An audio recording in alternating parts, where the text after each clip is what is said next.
Pues hola a todos, si acabas de llegar a este auditorio, no estamos mostrando la película Volver al Futuro, estamos terminando hoy la serie Volver al Futuro, donde hemos estado durante las últimas semanas hablando de la importancia de que como iglesia nosotros también necesitamos entender nuestro pasado para que cambie nuestro presente y también pueda cambiar nuestro futuro.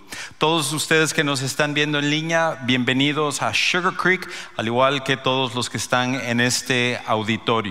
Y antes de que entre el mensaje, un par de cositas. Uno, una celebración y luego un anuncio y una invitación también. La primera es que los dos últimos domingos hemos tenido unos servicios muy especiales. Porque tal como la iglesia primitiva, los primeros cristianos, cuando comenzó la iglesia, tuvieron muchos que se bautizaron, miles que se bautizaron, 3,000 personas que en el momento en el cual recibieron a Cristo se bautizaron. También nosotros hemos visto en las dos últimas semanas muchas personas bautizarse en nuestra iglesia. En la parte de español, los dos últimos domingos tuvimos 26 personas que se bautizaron, lo cual fue increíble. Eso es algo digno de celebrarse. Y no solo en español, sino en inglés también. Cuando combinamos todos los números, en los dos últimos domingos tuvimos 100 personas que se bautizaron en toda nuestra iglesia. Y cada uno de esos bautismos es una historia de transformación que nosotros celebramos. Por eso nos emociona ver que alguien se bautice, porque es esa declaración pública de la transformación que Dios ha hecho en su corazón. De hecho, si tú todavía no has tomado la decisión de bautizarte, nosotros al final del servicio podemos ayudarte. En nuestro servicio de las 9:30 en Richmond Rosenberg tuvimos una persona que ya venía con su maleta lista y decía: yo pensé que hoy iban a tener bautismos nuevamente. Y dijimos: no tenemos hoy un servicio especial de bautismos, pero vamos a poder programar para que tú te puedas bautizar. Y si tú ya has recibido a Cristo pero no te has bautizado, nosotros queremos ayudarte para ello. Lo segundo es esto, de que nosotros queremos aprovechar la temporada navideña para que personas conozcan el regalo más grande de la historia, que es Jesucristo. Por eso en los estudios muestran de que durante la temporada navideña la mayoría de las personas está abierta a visitar una iglesia.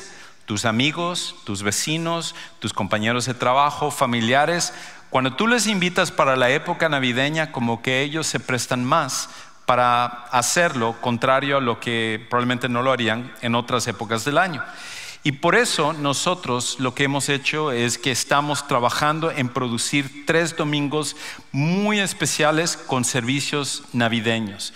Y el primer domingo vamos a tener una Navidad orquestral. Vamos a tener varios instrumentos acá y va a ser una música increíble, la música navideña favorita, pero presentada de una manera súper especial que te va a encantar.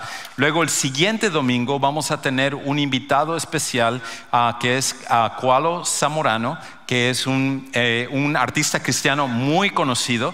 Si no sabes quién es, búscalo ahí, vas a ver toda su música, y Koalo nos va a estar acompañando ese segundo domingo. Y luego el tercer domingo tenemos lo que es nuestra Navidad en familia. Y eso es algo que los niños nos acompañan, los jóvenes nos acompañan, y toda la presentación va a ser para toda la familia. Estamos haciendo algo espectacular, de verdad.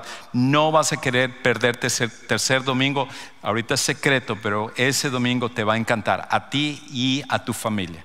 Por eso aprovecha a invitar para que nos acompañen en esos servicios. Trae a alguien para que disfrute de esos servicios, sobre todo si son personas que todavía no conocen a Jesús.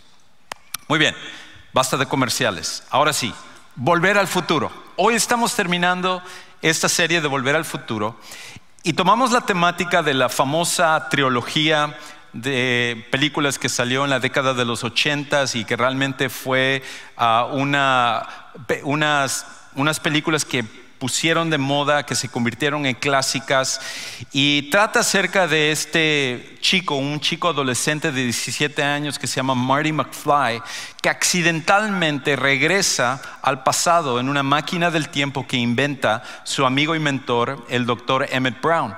Y cuando él regresa al pasado, su vida cambia, Porque él había sido hasta cierto punto un holgazán, una persona que no tenía un propósito ni un futuro. Pero cuando él regresa al pasado, conoce a sus padres cuando eran jóvenes. Imagínate que tú hubieras conocido a tus papás cuando eran jóvenes. Y eso automáticamente cambia su vida. Y cuando él regresa al presente, su vida es diferente. Y luego también hacia el futuro. Y la razón por la cual tomamos esta temática es porque la iglesia está en un camino muy similar. Nosotros necesitamos recordar la razón por la cual comenzó la iglesia para que nos ayude a cambiar nuestra perspectiva del presente y también nuestra perspectiva hacia el futuro. Porque después de la pandemia y después de que la tecnología ha hecho que las redes sociales se conviertan en algo que tú y yo vivimos día a día, de alguna manera esto ha cambiado la perspectiva de muchas personas que son seguidores de Jesús a pensar que la iglesia es opcional, que el reunirnos es algo que lo hacemos cuando es conveniente o cuando tenemos tiempo o si no tenemos otra cosa que hacer. Pero como hoy vamos a ver y hemos estado viendo a través de esta serie, para los que somos seguidores de Jesús, la iglesia es esencial porque es imposible que tú y yo podamos crecer cuando estamos separados. Yo te necesito para poder crecer espiritualmente y tú me necesitas para crecer espiritualmente y así cada uno de nosotros, porque el cristianismo no fue diseñado por Dios para que tú y yo simplemente escuchemos nuestras alabanzas favoritas o escuchemos a nuestros predicadores favoritos y pensar que de esa manera vamos a crecer espiritualmente y poder seguir a Jesús de esa manera. La vida cristiana se hizo para que tú y yo lo podamos vivir en comunidad. Ahora, esa fue la idea que Jesús tuvo cuando Él comenzó la iglesia. Jesús comenzó su iglesia, que es el movimiento que cambió al mundo. Jesús comenzó su iglesia, que es el movimiento que cambió al mundo. Hoy en día, nosotros vivimos los beneficios del cristianismo. Si tú estás aquí porque alguien te invitó y tú estás checando esto y no estás muy seguro acerca de esto de la iglesia y el cristianismo y a lo mejor vienes con la idea de que somos hipócritas y somos imperfectos y somos igual que todas las demás personas, sin duda alguna que tienes razón en que nosotros somos imperfectos también. Todos los seres humanos lo somos. Pero una de las cosas que nosotros hacemos es que estamos siguiendo a un Salvador que es perfecto. Y ese Salvador es el que está transformando nuestras vidas cada vez más. Y entonces, cuando Jesús comenzó la iglesia, este iba a ser el movimiento que iba a transformar el mundo. Y así fue exactamente lo que pasó. Y por eso en las últimas semanas hemos estado hablando acerca de cosas que eran inexistentes antes del cristianismo y que no se dieron en otras partes del mundo, solo en los países donde el cristianismo predominaba. Por ejemplo, hemos visto, los hospitales no existían antes del cristianismo. Jamás había esta idea de que se iba a atender a personas enfermas que no fueran tu familia, que no fueran tus amigos, que no fuera alguien cercano a ti, porque cuidar a gente que no te toca de nada era algo impensable en todas las civilizaciones antiguas. Es más, en el Imperio Romano era la costumbre de que si alguien se enfermaba, lo que hacían, si era una enfermedad grave que podía contagiar al resto de la familia, abandonaban a esa persona, no importaba si eran sus padres, no importaba si era su cónyuge o eran sus hijos, los abandonaban en la calle para que ellos murieran. Y lo que empezó a pasar con los primeros cristianos es que ellos estaban recogiendo a los que eran enfermos. Muchos murieron a través de este proceso. En la historia se dieron brotes de lepra y los cristianos, arriesgando su vida, cuidaban a esas personas y ellos, al ser expuestos a la enfermedad, terminaban muriendo también de la misma enfermedad. Pero los cristianos estaban convencidos de que ellos necesitaban hacer esto porque cada persona había sido creada a la imagen de Dios y tenía un valor igual ante Dios. Y por eso les llevó no solo a crear hospitales, se empezaron a crear los primeros cristianos orfanatorios. Orfanatorios no existían antes del cristianismo. Asilos de ancianos no existían antes del cristianismo, porque todo viene de esta idea de que cada persona ha sido creada por Dios con valor. Pero una cosa también que el cristianismo creó y que muchas veces no se le da el crédito es la ciencia.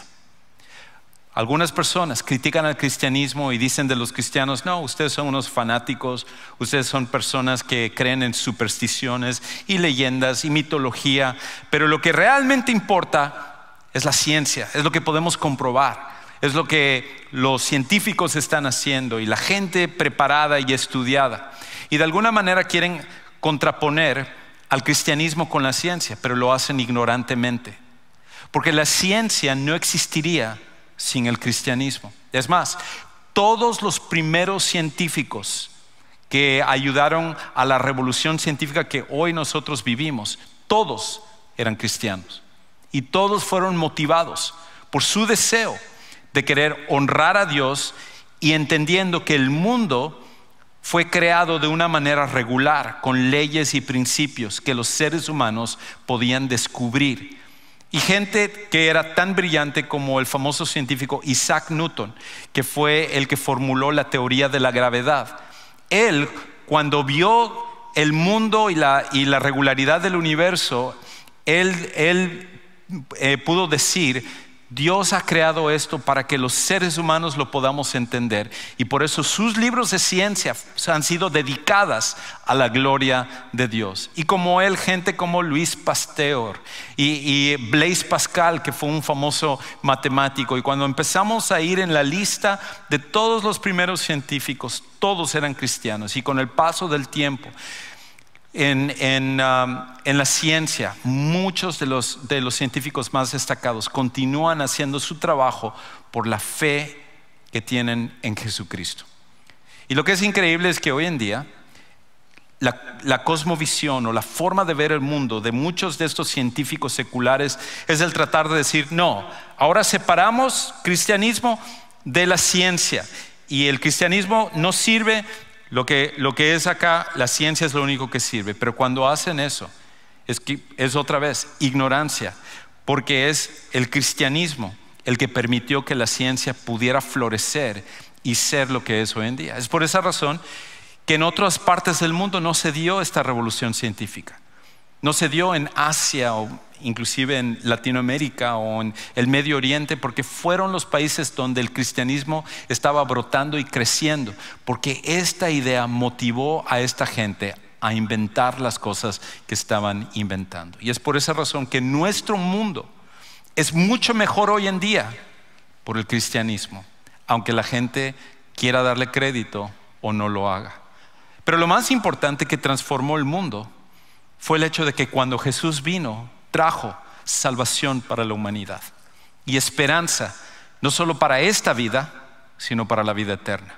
El hecho de que tú y yo pudiéramos ser perdonados de nuestros pecados, el hecho de que nosotros pudiéramos dejar nuestras cargas y nuestra culpabilidad y todo lo que nos deprime y nos quita la paz, cuando nosotros ponemos nuestra fe en Jesús, transforman nuestras vidas, y cuando nuestras vidas son transformadas, podemos salir a comunicar el mismo mensaje para que otros sean transformados. Y este es el movimiento que cambió al mundo, y este es el mismo movimiento del cual tú y yo estamos invitados a ser parte como seguidores de Jesús. Es por esa razón que nosotros, al igual que los primeros cristianos, necesitamos tener las mismas prioridades. Nosotros, al igual que los primeros cristianos, necesitamos tener las mismas prioridades, porque hoy en día lo que nosotros tenemos que preguntarnos es: ¿cómo es que los primeros cristianos que no tenían los recursos que nosotros tenemos, cómo es que ellos que no tenían un edificio como este, cómo es que los primeros cristianos que no eran aceptados, eran rechazados, perseguidos dentro de la sociedad romana? Ellos no tenían la Navidad que era aceptada, no tenían las cruces que nosotros usamos como símbolos hoy en día. Cuando se pensaba del cristianismo, se pensaba como una secta que se rechazaba. ¿Y cómo es que ellos entonces pudieron transformar el mundo? Y eventualmente, cuando el Imperio Romano se vino completamente para abajo, el cristianismo siguió floreciendo y expandiéndose por todo el mundo. Y la razón es porque ellos tuvieron las prioridades correctas. Y el reto para nosotros es preguntarnos si nosotros tenemos las prioridades correctas también. Si tú y yo, en nuestra forma de vivir del día al día, en nuestra forma de vivir juntos como iglesia, si nosotros también tenemos las mismas prioridades. No es que ellos tenían una fe con la cual nacieron, que era sobrenatural, sino es el hecho de que ellos antepusieron lo que era importante, y tú y yo debemos hacer exactamente lo mismo. La semana pasada hablamos acerca de estas prioridades, y hablamos acerca de 3 de estas prioridades que tú y yo necesitamos tener. Y hoy vamos a regresar a este pasaje nuevamente de Hechos capítulo 2, versículos 42 al 47, y destilar 3 cosas más que se destaca dentro de este pasaje. Escucha lo que dice aquí en Hechos 2, 42 al 47. Es como un resumen de lo que los primeros cristianos estaban haciendo y a lo que se estaban dedicando. Dice aquí: y se dedicaban continuamente a las enseñanzas de los apóstoles, a la comunión, al partimiento del pan y a la oración. Sobrevino temor a toda persona, y muchos prodigios y señales o milagros se hacían por los apóstoles. Todos los que habían creído estaban juntos y tenían todas las cosas en común. Vendían todas sus propiedades y sus bienes y los compartían con todos según la necesidad de cada uno. Día tras día continuaban unánimes en el templo y partiendo el pan en los hogares, comían juntos con alegría y sencillez de corazón, alabando a Dios y hallando favor con todo el pueblo, y el Señor añadía cada día al número de ellos los que iban siendo salvos. Increíble pasaje. Este está contenido en el libro de Hechos, que es la historia de cómo la iglesia y el cristianismo comenzaron. Es nuestro origen, es nuestra historia, del cual nosotros podemos mirar atrás y ver la razón por la cual Jesús comenzó este movimiento, el único movimiento que ha cambiado literalmente al mundo. Y una de las cosas que sucedió es que los primeros cristianos, al seguir a Jesús, priorizaron 3 cosas. 3 cosas que ellos entendieron que tenían que ser importantes. Junto con las demás que vimos la semana pasada, hoy vamos a ver otras 3 que para ellos se convirtieron en la prioridad. Estas eran las cosas que se iban a dedicar, que iban a enfocarse, que es algo que ellos iban a vivir día tras día. La primera prioridad que ellos iban a tener era la reverencia hacia Dios. La reverencia hacia Dios. Escucha otra vez cómo dice aquí en el versículo 43 la primera parte. Dice: sobrevino temor a toda persona. Y hacemos una pausa ahí. Ahora, parte del reto que nosotros tenemos cuando se traduce algo de un idioma a otro es que a veces las palabras no capturan completamente la idea original. En el Nuevo Testamento, que es la parte que viene después de Jesús en la Biblia, este fue escrito en el griego. Y la palabra que se utiliza aquí como temor también significa reverencia. Y cuando Lucas escribe, el autor de este libro, escribe acerca del temor que había dentro de los primeros cristianos, no era un temor como una fobia, o como que estaban asustados, o como que veían algo que les espeluznaba o algo por el estilo. No es ese tipo de temor al cual se está refiriendo. A lo que se está refiriendo aquí es que entre los primeros cristianos había una reverencia tremenda a Dios. Todo lo que ellos estaban viendo les afectaba en su forma de vivir, en su forma de actuar. Estaban viendo milagros de parte de los apóstoles. Estaban viendo la transformación que estaba sucediendo. Estaban viendo cómo gente se estaba uniendo a la iglesia. Y todo eso causaba una reverencia tremenda hacia Dios. Cuando nosotros tenemos reverencia a Dios, lo que estamos haciendo es dándole el respeto y la admiración que Él merece. Eso es lo que sucede, por ejemplo, cuando nosotros somos niños y cuando somos jóvenes. La idea es que nosotros debemos de tener reverencia hacia nuestros padres por la función que ellos tienen, por el rol que juegan en nuestras vidas. Nosotros también, como seguidores de Jesús, debemos de tener una reverencia hacia Dios. Y eso implica de que hasta cuando nadie nos está viendo, nosotros como seguidores de Jesús debemos de vivir con integridad. Debemos de fungir con integridad en nuestros trabajos, en nuestros matrimonios, en nuestra forma de criar a nuestros hijos, en la forma en la cual nosotros nos conducimos cuando estamos en el internet o en nuestros teléfonos, o en la forma en que tratamos a personas del sexo opuesto. Todo esto lo debemos hacer con reverencia. Hasta cuando nadie nos está viendo, nadie se da cuenta de lo que nosotros estamos haciendo. Lo que debe de ser nuestra motivación principal es el hecho de saber que estamos ante Dios. Y al estar ante Dios, Él ve absolutamente todo lo que hacemos. Pero no solo eso, Él entiende nuestros pensamientos, lo que está en nuestros corazones y lo que es nuestra motivación. Cuando nosotros vivimos de esa manera, cambia por completo nuestra vida. Y hoy en día nosotros vivimos en una época donde se nos hace pensar que todo es acerca de nosotros mismos. Todo es acerca de acomodar la vida a lo que nosotros queremos. Pero el cristianismo no es que el mundo se somete a nosotros. El cristianismo es que nosotros nos sometemos a Jesús. Y cuando nosotros vivimos con reverencia hacia Él, entonces eso cambia nuestra perspectiva de toda la vida. Cada área de nuestra vida empieza a ser diferente porque nosotros tenemos reverencia a un Dios que está en control de todas las cosas, que es magnífico, que los ángeles que son tan poderosos, que cualquiera de ellos que si se presentaran en este momento causarían, ahí sí, temor en todos nosotros. Ellos se inclinan y se humillan ante Dios, y nosotros como seres humanos débiles muchas veces tratamos de elevarnos por encima de Dios, lo cual es ridículo. Los primeros cristianos entendieron que la primera prioridad era vivir con una reverencia hacia Dios. Pero lo segundo que ellos entendieron es que era necesario vivir de una manera que ningún otro grupo vivía hasta ese punto. Y entendían que la prioridad era esta: dar por encima de recibir. Dar por encima de recibir. Escucha cómo Lucas entonces habla acerca de lo que ellos estaban haciendo, de esta idea que era revolucionaria, que nadie hacía, porque la naturaleza humana siempre es que yo quiero recibir en vez de dar. Pero escucha lo que sucedía con los primeros seguidores de Jesús.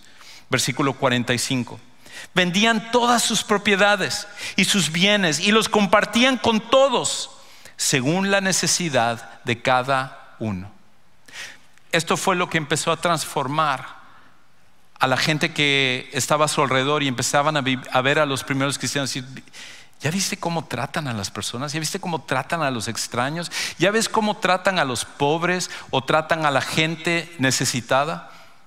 En la civilización romana, en el imperio romano, las personas pobres, las personas indefensas, las personas débiles, se les veía como poca cosa. Esa gente había que estamparla y había que acabar con ellas, porque la debilidad era visto como algo que estaba mal.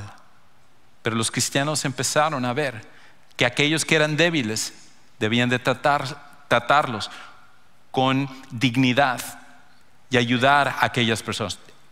La idea de derechos humanos que nosotros tenemos hoy en día es el resultado directo del cristianismo, distorsionado porque pone el énfasis sobre los seres humanos, cuando nosotros como cristianos entendemos que nuestro valor no es tanto por nosotros, sino por quien nos creó, y lo cual hace que cada ser humano entonces tenga dignidad y que tenga valor.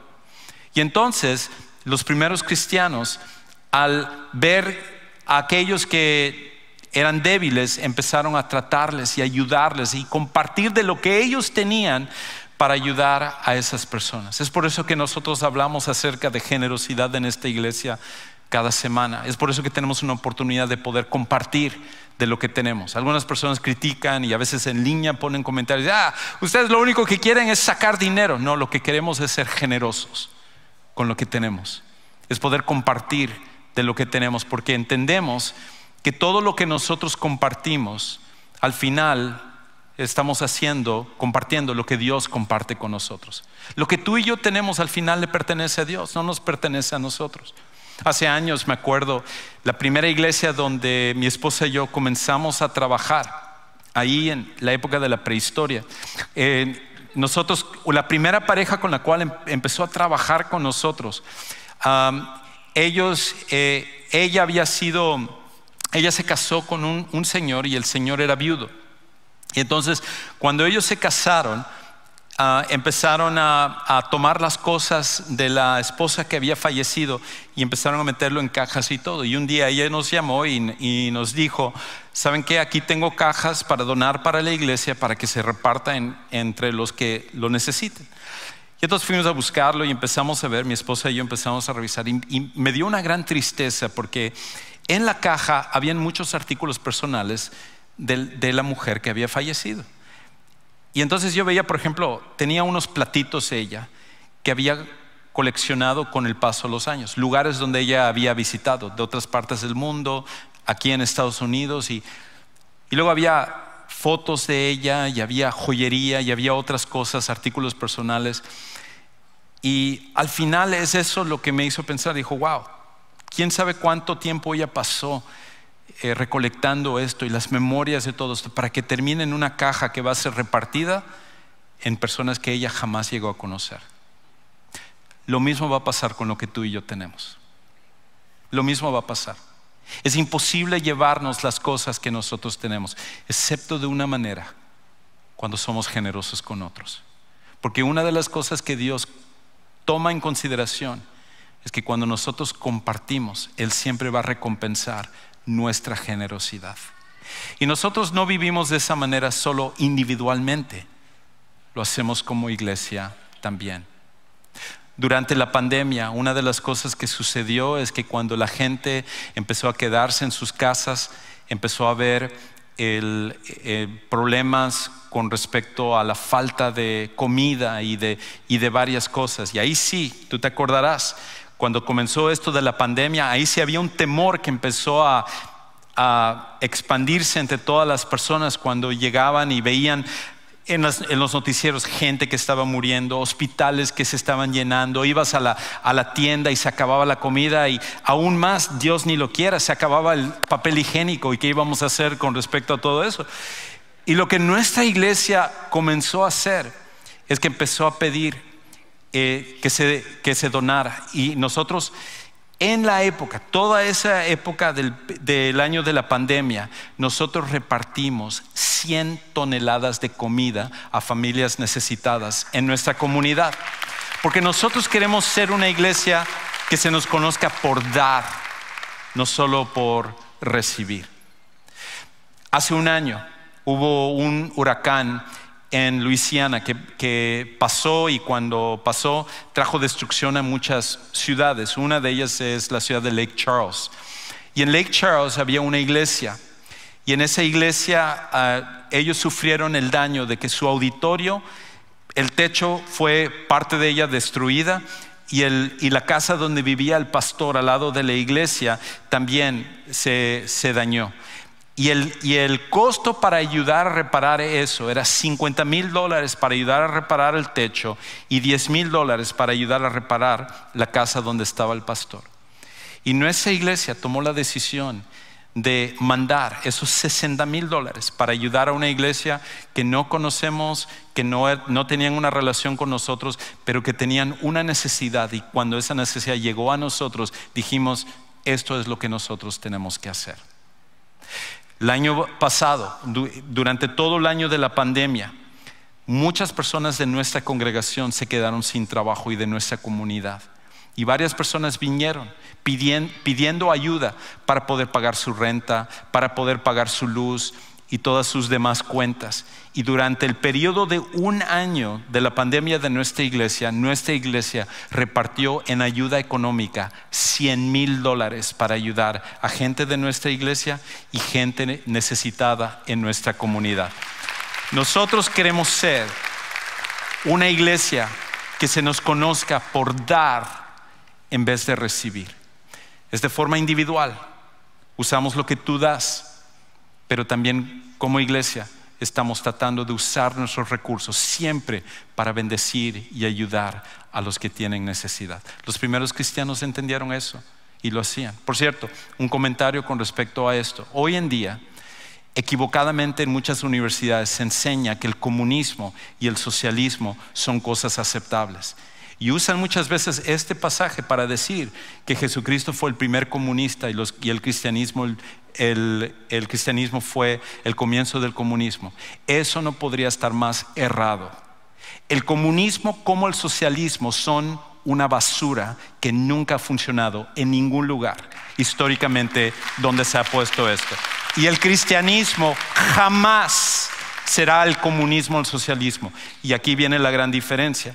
En el comunismo y el socialismo, el gobierno te forza a repartir lo que son tus bienes. En el cristianismo, tú, por amor a Dios, voluntariamente repartes de tus bienes. Y eso fue lo que hicieron los primeros cristianos. Ellos lo hacían cuando veían necesidad.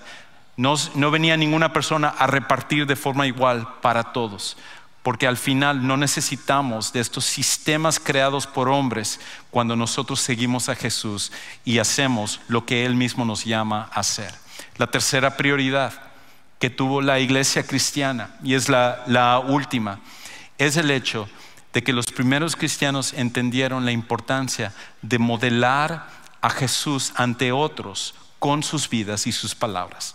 Modelar a Jesús ante otros con sus vidas y sus palabras. Escucha cómo termina diciendo aquí Pablo en este pasaje. Dice aquí en el versículo 47 la última parte acerca de esto, de que como ellos estaban modelando, estaban mostrando a otras personas con sus vidas y sus palabras lo que significaba seguir a Jesús. Y dice, y hallando favor con todo el pueblo. Los demás del pueblo decían, wow, ¿qué está pasando con esta gente? ¿Por qué son tan diferentes? Y el Señor añadía cada día el número de ellos, los que iban siendo salvos. La gente que se oponía al cristianismo, la gente que odiaba el cristianismo y a los cristianos, empezaron a ver a los cristianos como gente diferente, gente que era especial. Y entonces empezaron a volverse parte del movimiento cristiano. Decían, esta gente cómo actúa, sus matrimonios, la forma como viven con sus familias, la forma que respetan a sus papás, la forma en la cual dan con generosidad, la manera como ellos reparten y no se quejan. Ellos son personas que son completamente diferentes. Mi sueño es que tú y yo podamos hacer eso de Sugar Creek. Que cuando la gente piense en Sugar Creek diga, wow, este empleado de Sugar Creek es el mejor empleado que tengo. Llega a tiempo, es íntegro, cumple su trabajo, viene y hace lo que tiene que hacer. No, esa pareja, ese matrimonio de Sugar Creek, no, ese es el tipo de matrimonio que yo quisiera tener en mi vida. Esos jóvenes que son parte de esa iglesia de Sugar Creek son unos jóvenes ejemplares en su forma de vivir.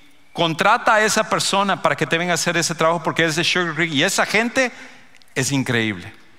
Ese es mi sueño para todos nosotros, que cada uno de nosotros podamos vivir como los primeros cristianos, de manera que ganemos a otros para Cristo con nuestras acciones, pero también con nuestras palabras. Tú y yo intencionalmente tenemos que buscar oportunidades para compartir a Jesús, para hablar de Jesús, para que otros sepan que cuando nos digan, oye, ¿cómo es que estás teniendo ahorita problemas de salud? ¿Cómo es que estás batallando ahorita financieramente? ¿Cómo es que estás pasando por esta situación? Y te veo con mucha paz. Y entonces nosotros podemos decir, no es que yo sea muy fuerte, no es que si yo pueda con todo esto, pero he confiado en Dios. Y a través de Dios, Él me da la fuerza para poder hacerlo por medio de su Hijo Jesús. Y entonces nosotros poder testificar de lo que Jesús hace en nuestras vidas. Cuando nosotros vivamos de esa manera, al igual que los primeros cristianos, nosotros seremos una iglesia también que ayudará a continuar cambiando el mundo. Eso comienza cuando tú y yo conocemos a Jesús como nuestro Salvador personal. Quizás tú estás aquí y toda tu vida has pensado que eres una buena persona y eso es suficiente. A lo mejor eres muy religioso y piensas que con eso te has ganado el favor de Dios. Pero independientemente de qué tan bueno creas ser o qué tan religioso tú creas ser, ni la religión ni las buenas obras nos pueden salvar o cambiar. Es por eso que Jesús tuvo que venir y sacrificar su vida para que nosotros podamos hallar solo en Él perdón de pecados. Y cuando hay perdón de pecados también, Él trae transformación en nuestra vida. En un momento vamos a terminar el servicio y saliendo por esas puertas de atrás tenemos un lugar que llamamos el Centro de Siguientes Pasos. Ahí va a haber personas que te van a ayudar a conocer a Jesús como tu Salvador personal. Y tú dices, ¿qué significa eso? Es como que lenguaje muy religioso que no entiendo. Nosotros podemos ayudarte a que tú tomes esta decisión que será la más importante en tu vida. A lo mejor si tú quieres bautizarte el día de hoy, va a haber una persona que te pueda ayudar, o simplemente necesitas oración o un consejo. Ese es el lugar donde necesitas ir en unos momentos al Centro de Siguientes Pasos. ¿Por qué no oramos? Padre, gracias por tu amor, gracias por tu perdón y gracias porque usaste a los primeros cristianos a cambiar este mundo. Nosotros que ahora tú nos has encargado este mensaje precioso, necesitamos ser responsables de continuar llevando la antorcha del Evangelio. Ayúdanos a ser fieles en nuestra labor y que como iglesia nosotros podamos ser responsables y cumplir con la gran tarea que tú nos has dado y poder ver una cosecha enorme de personas que conozcan a tu Hijo Jesús. Todas estas cosas oramos y lo pedimos en el nombre de Jesucristo. Amén.